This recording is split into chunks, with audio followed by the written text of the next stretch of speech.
Year 783 AD. Meroes, a nation that is in the brink of destruction.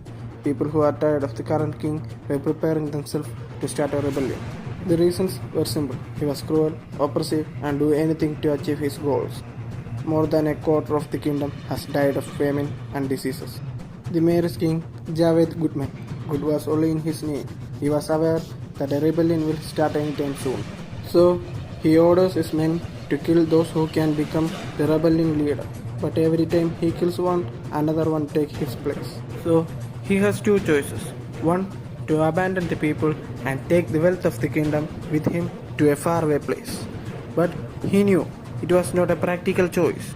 And the second choice was to divert the attention of the people to a greater threat than himself, a great threat that affects every living thing in the Mayor's kingdom. The answer was clear. For King Goodman, he can never abandon his luxurious life, so he puts up a plan. He invites Prince Ignis Dragus, the prince of the great Nebula Empire, the biggest empire in the three continents. King Goodman invites him to the newly built capital of Meroes, Yosai. When the Prince of Nebulus reaches the capital, his friend, Prince of Meroes, Prince Babel Goodman, who is welcoming him to the newly built capital. Unaware of the fate that awaits him, Prince Ignis enjoys every bit of the festival in the capital. The next day, when he opened his eyes, his entire body was in pain. His voice echoed throughout the inner palace. His nails were plucked out from both his hands. He was in a state of great pain and confusion. His mind was full of questions. Why? Why was he in that state? Why is he being detained? Why can't he remember anything that happened last night? At the same time, King Goodman speaks. He accused Prince Ignis for assaulting the Queen of Meroes, trying to rape her and killing 6 servants. Prince Ignis was shocked. He don't remember anything. He screams. He can never do anything like that. But it was futile because it was King Goodman's grand scheme of diverting the people of Meroes from starting a rebellion, using this incident to change his impression from a cruel ruler to a great ruler who fights for his people, who defends the honor of his people and the kingdom. Because of the pain and confusion, the prince was not in a state where he can deny anything. In the shock, he looks around. He saw Prince Babel. He screams for help, but Prince Babel looked away.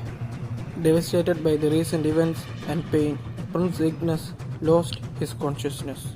The news of Prince Ignis being detained reaches the capital of Nebula. The imperial palace was in a mode of trepidation. The king of Nebula, King Maximus Dragus, orders his men to ride to the city of Yosai to demand the release of Prince Ignis. But before the messengers reaches the city, the fate of Prince Ignis was decided. In front of thousands of people, King Goodman stands and speaks. Whoever treats his people and his kingdom with disrespect will meet the same fate as Prince Ignis. Even if he is a royalty or even if he is a god, they will be executed. The next second, Prince Ignis' head flies in the air in front of thousands of people and the messengers from Nebula.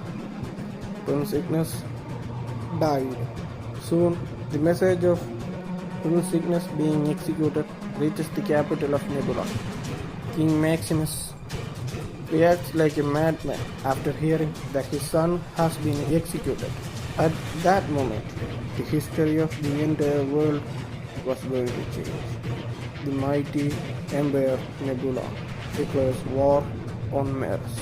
King Maximus declares that he will wipe out the entire Meroes kingdom from the history of the three continents.